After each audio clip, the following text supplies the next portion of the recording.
네, 437번 문제부터 보겠습니다. 청산인 직무집행정지 대행자 선임 가처분 결정이 있은 후 얘도 뭐 똑같이 적용이 되거든요. 있은 후 적법하게 소집된 총회에서 회사의 계속의 결의, 회사 계속 결의를 했다는 거는 그 청산 전의 상태로 돌리는 거죠. 그러니까, 그렇죠? 원래 상태로 돌아가는 겁니다. 결의 및 새로운 이사 선임 결의. 그 청산인이 필요가 없죠. 청산을 안 하니까. 결의에 의해서 위 가처분 결정을 더 이상 유지할 필요가 없는 사정 변경이 생겼다면 그럴 수 있죠. 위 가처분의 피신청인인 청산인, 그러니까 가처분 결정의 상대방인 이 청산인은 사정 변경을 이유로 한 가처분 취소 신청을 할 수 있습니다.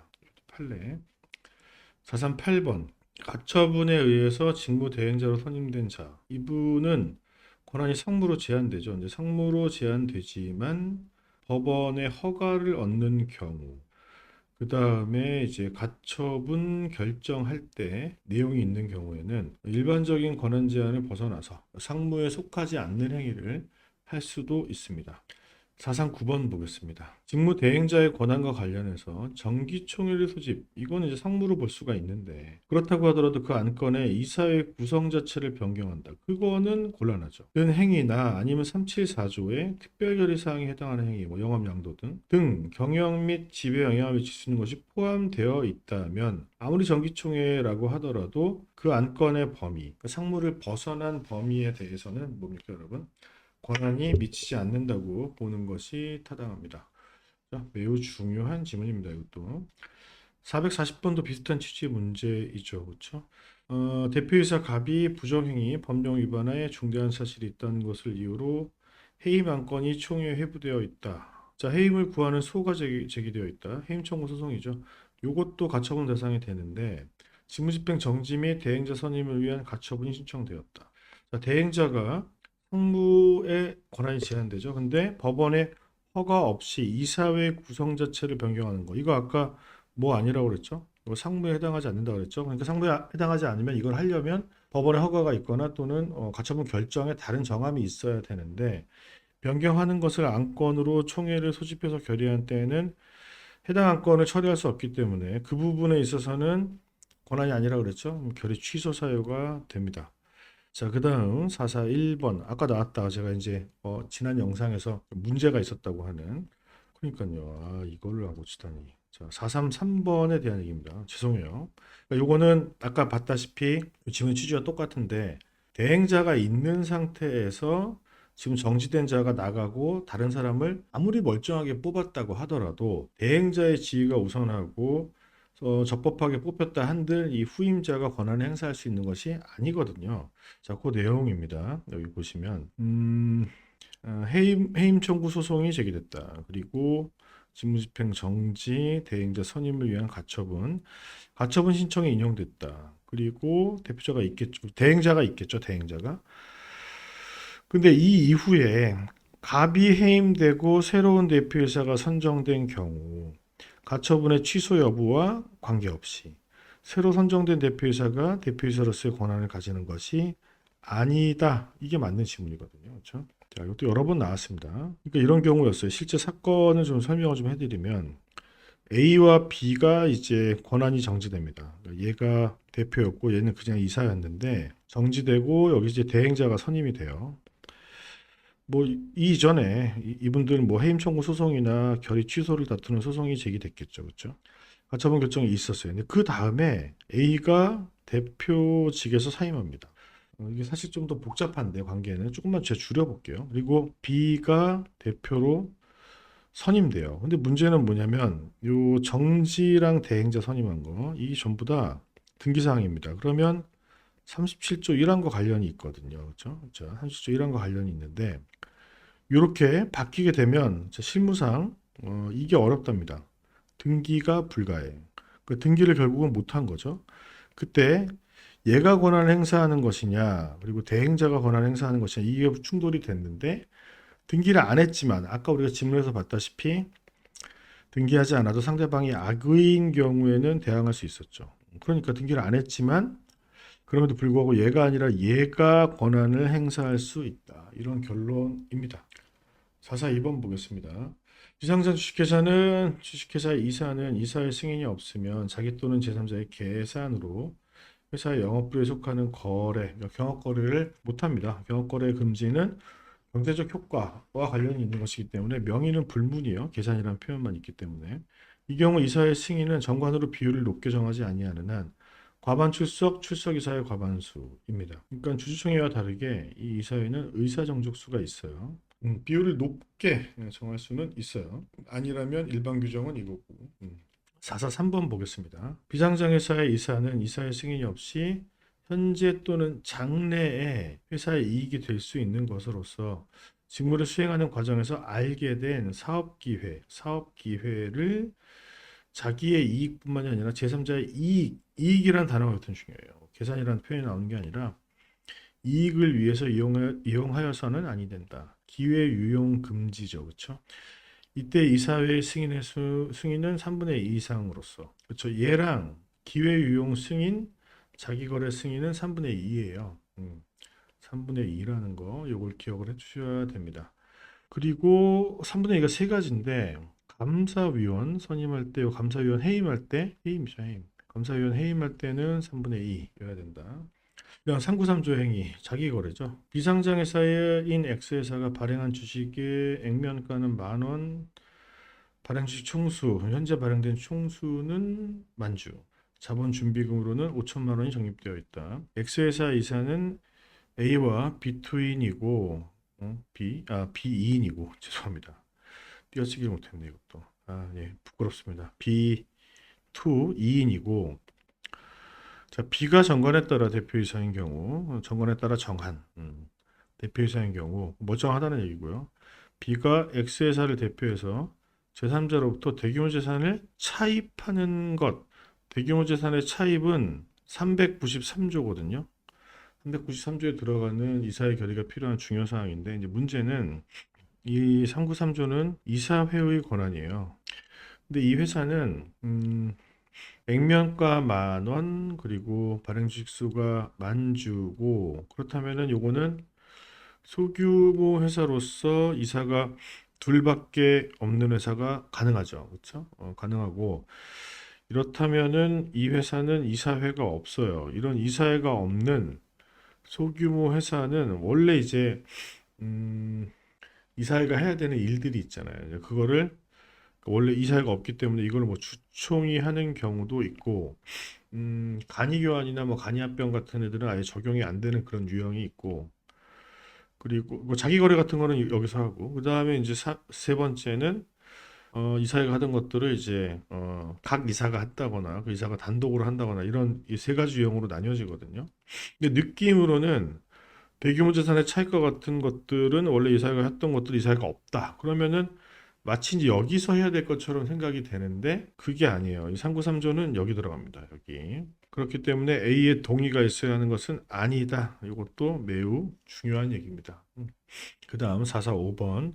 이사가 주주총회나 이사의 결의나 지시에 따랐더라도 선량한 관리자로서의 주의무를 위반했다. 성과주의 위반한 것 자체가 임무의 퇴조임이 그로 인한 손해배상 책임을 면할 수 없다. 바꿔서 말하면 지시에 따랐다는 것만으로 책임이 면하게 되지 않습니다. 판례는 평이사가 다른 이사의 업무 집행 위법함을 알았거나 알 수 있었을 경우에만입니다.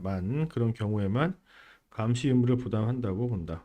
이사의 감시 의무는 평이사와 이분들 대표이사가 다른데 대표이사가 아무래도 알고 있는 사항들이 많기 때문에 훨씬 더 많은 정도의 의무를 부담하거든요. 여러분들이 기억하셔야 되는 건 평이사의 경우에는 알았거나 알 수 있었을 경우에만 부담한다는 것.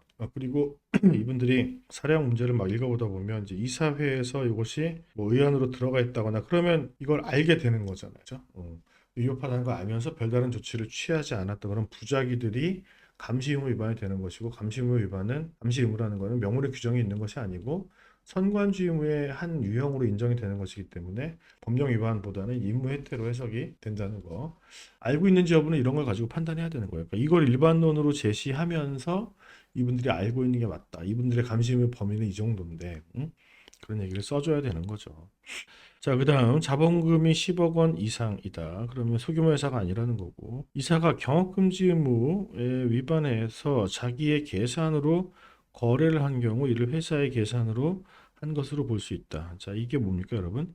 계획권이거든요. 이 계획권은 형성권이고 형성권인 경우에는 형성권인 경우래. 이 계획권 행사하는 경우에는 이렇게 자기의 계산으로 거래를 한 경우 해당 이사가 이 회사의 계산으로 한 것으로 볼 수가 있어요. 근데 우리가 경업 회피 의무라고 이제 큰 범주에서 얘기할 때 경업 회피 의무라고 얘기할 때 그 조문에 경업 못한다는 얘기도 있고 이제 겸직 못한다는 얘기가 있어요. 그러니까 의무가 1항에 나오고 이제 2항의 개의권이 나오는데 2항에서는 1항에 따른 거래라고 얘기를 하거든요. 그 얘기는 요걸 위반했고 요걸 위반했을 때 모두 2항으로 가는 게 아니라 요 경업 거래 위반했을 때는 아이고 일로 오는 거죠. 근데 겸직을 위반했을 때는 여기로 안 오는 거예요. 그래서 이 겸직을 위반했을 때는 개의권이 없어.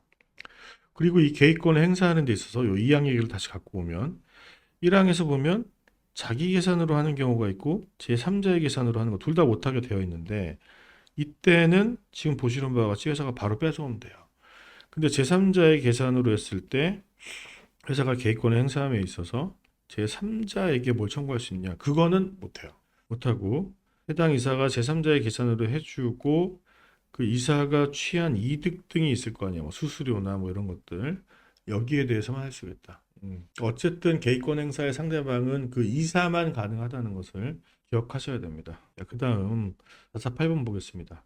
이사 갑이 의결권 있는 발주의 50%를 가지고 있는 경우 B회사에 그러면 이 회사도 자기거래 금지의 대상이 되죠. B회사가 자기의 계산으로 A회사와 거래를 하기 위해서는 계산으로 자기 거래도 명의는 불문이니까 거래를 하기 위해서는 A회사 이사의 승인을 받아야 한다. 자기 거래 의무의 확장된 인적 범위에 대해서 묻고 있는 겁니다. 그 다음 A회사의 이사인 갑이 B회사의 60%를 가지고 있고 갑과 B회사가 합쳐서 C회사의 60%를 가지고 있는 경우 C회사가 자기 계산으로 A회사와 거래를 하기 위해서는 이사의 승인을 받아야 된다. 네, 맞는 얘기죠. 그러니까 이게 뭘 물어보고 있는 거냐. 3구 3조를 한번 보죠. 여기 보시면은 먼저 있었던 문제가 3구 3조래. 그죠? 자기 거래에 대해서 보죠. 3구 8조. 여기 보시면은 먼저가 요걸 얘기한 거죠. 1, 2, 3호가 있잖아요. 1호가 이사 주요 주주 그리고 얘네의 배우자 직계존비속, 배우자의 직계존비속 그리고 1, 2, 3호가 단독 공동으로 100분의 50 이상을 가진 회사 및 그 자회사예요. 그 자회사. 근데 여기서는 449조 449번을 보면은 B 갑과 B가 합쳐서 그러니까 얘랑 얘가 합쳐서죠. 그 회사랑 얘가 합쳐서 5호를 물어보는 거예요. 1호부터 3호까지의 자가 이사죠. 이사가 4호의 회사, 그러니까 B회사죠. B회사가 합쳐서 100분의 50 이상을 가진 회사. 이걸 알고 있냐고 물어본 겁니다. 그죠? 자, 450번. A가 상장회사인 경우 주주인 을이 의결권 없는 주식을 제외한 발주의 10분의 1, 100분의 10이죠. 주식을 자기의 계산으로 보유하고 있다면 주요 경영사항에 대해서 아무런 영향력이 없더라도 이사의 승인을 받아 A회사로부터 금전을 차용할 수 있다. 승인을 받아야 됩니다. 승인을 받아. 주요 주주의 개념은 둘 중에 하나예요. 100분의 10 이상을 소유하거나 또는 영향력이 있는 경우입니다. 마치 이것이 이제 엔드처럼 해석하는 게 논점이 됐었고 법원은 아니라고 보고 있고 법문의 표현도 명확합니다. 그 다음 451번. 자, 이것도 매우 중요한데 상장사인 A회사는 이사 갑이 개인 자격으로 을로부터 차용한 채무에 대해서 을과 연대보증을 체결하였다. 물론 이 행위가 자기거래에도 해당할 수 있지만 시종공유에도 해당할 수 있습니다. 상장사라면. 연대보증 계약이 542조의 9 주요 주주 등 이해관계자의 거래 1항에 의해서 금지된 신용공유인 경우 미리 해당 거래에 관하여 중요한 사실을 밝히고 이사의 승인을 받아도 상대적으로 무효이다. 중요한 건 이게 상대적으로 무효라는 거예요. 마치 자기 거래처럼 해석을 하고 있습니다. 판례가. 요 조문을 좀 보시면 여기 상장사 관련해서 여기 나와 있죠. 우사이주의 9를 보시면 상장사는 신용 공유를 하여서는 아니 된다라고 되어 있고, 이항은 예외적으로 공유를 할 수 있는 경우이고, 그리고 자산 규모 등을 고려해서 시행령으로 정하는 회사. 그쵸. 2조 원 이상의 상장사를 말하는 거예요, 이것도. 자, 이 경우에 최대 주주 및 특수관계인을 상대방으로 하거나 하는 경우에는 이사의 승인을 받아야 된다라고 되어 있습니다. 요거는 이제 이사의 승인으로 되어 있고, 여기 비교해 보실 거는 1항입니다. 1항은 안 된다라고 되어 있어요. 자, 근데 그럼에도 불구하고 요 판례가 그런 해석을 하고 있다는 겁니다. 판례가 그렇게 보고 있다는 것이고, 21년 판결인가요? 21년 판결을 보시면, 네, 21년 판결을 보시면은 1항을 위반해서 이루어진 시행공여가 사법상 무효이냐, 그리고 이사의 사전 승인이나 사후 추인이 있어도 마찬가지냐. 근데 이제 문제는 1항을 위반해서 무효라고 보는 거는 맞아요. 그리고 뭐 사후 추인이 있었다고 하더라도 무효인 건 맞는데, 제3자가 신용공여, 그러니까 오사이조의 구 제1항을 위반한 건 신용공여인지를 몰랐어요. 그리고 중과실이 없으면 그 제3자한테 무효를 주장할 수 있느냐? 그건 아니라고 보고 있습니다. 그러니까 그게 마치 이제 우리 상대적 무효설 해석하듯이 보고 있는 것이죠. 그러니까 1항은 그렇게 나와 있잖아요. 다시 한번 정리해 보면 1항은 그냥 안 된다. 그리고 사망의 경우, 대규모 상장사의 경우에는 최대 주주 및 특수관계인과 이런 거래할 때는 이사의 승인을 받아야 된다고 되어 있는데, 이사의 승인을 받으라는 얘기가 없죠. 그리고 사후적으로 승인이 있던 없던 뭐 무효인 것은 맞는데, 그럼에도 불구하고 상대적으로 승인을, 여기 지문을 보시면 승인을 받아도 상대적으로 무효이다. 상대방이 제3자에 해당하시는 분이 오사해조의 구 1항에 위반한 사항인지 나는 몰랐는데, 그러면 무효를 주장하기 어려워요. 마치 우리 자기거래, 일반적인 자기거래의 뭡니까? 상대적 무효설처럼 해석한다는 거. 자, 그리고 앞에는 똑같고 형사처벌에 관련된 규정이 있습니다. 있어요. 있다고만 기억해 두시면 될 것 같고. 그리고 453번 다시 여기 상대적으로 무효라고 되어 있고, 여기서 보시면 신용공여임을 알지 못하였고 알지 못한 데에 중과실이 없다면 A 회사는 의뢰대에서 해당 연대보증계약의 무효를 주장할 수 없다. 매우 중요한 판례입니다. 이 판례가. 자, 그 다음 454번 보겠습니다. 기회이용 금지 의무에 위반해서 자기 이익을 위해서 영업부에 속하지 않은 거래를 한 경우, 회사는 이를 회사의 기산으로 한 것으로 보거나 이사가 얻은 이익의 반환을 청구할 수 없다가 맞아요.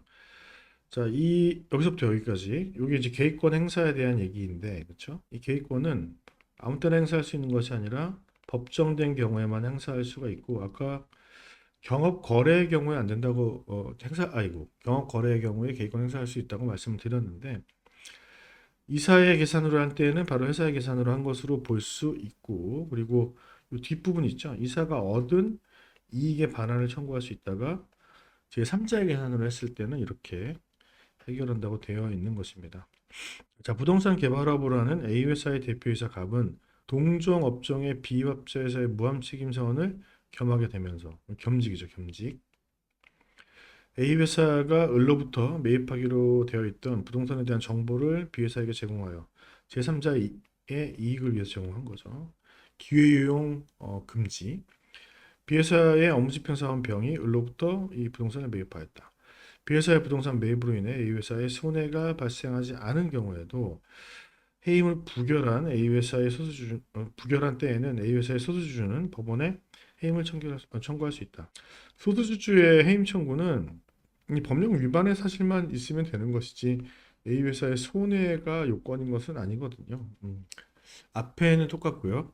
자, 개업을 준비하는 단계에 있다고 하더라도 겸직금지물을 위반하게 된 것이 맞습니다. 그러니까 영업 시작하지 않아도 경업피지 의무를 이미 위반했다고 봐요. 이것도 좀 오래된 판례의 태도입니다. 그러니까 사례형 문제에 뭐 부지를 알아보고 있는데 다른 소수주들의 반대로 뭐 중간에 그만뒀다. 뭐 그렇다고 하더라도 위반이 되는 거죠. 그렇죠? 그리고 457번도 마찬가지입니다. 이사 등이 된 게 아니라 지배주주가 된 경우, 요거는 이제 명문의 규정이 없단 말이에요. 규정에 없는 내용인데 이 경우에도 이사의 승인을 얻어야 되는 겸직금지의 대상이 되느냐, 그렇다고 보고 있고, 그리고 458번은 강조했던 것처럼 정보를 제공해서 병이 을로부터 부동산을 사고 A 회사는 사전 사후에 이사의 결의로 개의권 행사. 이건 중요한 내용이네요. 만약에 이제 경업금지 의무 위반으로 인한 개의권 행사라면 이사의 결의가 필요한 것은 맞거든요. 근데 지금은 기회유용 승인인 거잖아요. 그렇죠? 기회유용인 경우잖아요. 그때는 자신에게 양도하도록 청구할 수 없다. 개의권 행사할 수 없다라는 것인데 맞는 얘기죠. 그렇죠? 정보를 제공했다. 기회유용입니다. 기회유용 금지 의무를 부담하는 거죠. 이분들은. 근데 이 의무 위반 시에 개입권이 있느냐? 그건 아니라는 거예요. 개입권은 해석상 인정되는 권리가 아니라 법정된 경우에만 인정을 합니다. 호텔을 운영하는 A회사 이사 갑은 호텔 경영을 목적으로 개업 준비를 하고 있는 B회사의 대표이사로 취임했다. 이미 뭐 준비를 하고 있다고 하더라도 법령상 의무를 위반한 것이 맞죠. 이때 A 주식회사는 대표이사 갑이 B로부터 받는 보수를 B회사에, 제3자잖아요. 이분은 겸직금지를 위반하신 분은 누굽니까? 이사 갑이죠. 이분이 아니라 얘가 들어간 이 회사에 직접 청구할 수는 없고 얘한테 청구하는 거죠. 의무를 위반한 이사에게 청구할 수 있습니다. 자, 460번부터는 이제 책임 면제에 대한 내용인데 요거는 다음 영상에서 설명을 드리도록 하겠습니다. 네, 감사합니다. 고생하셨어요.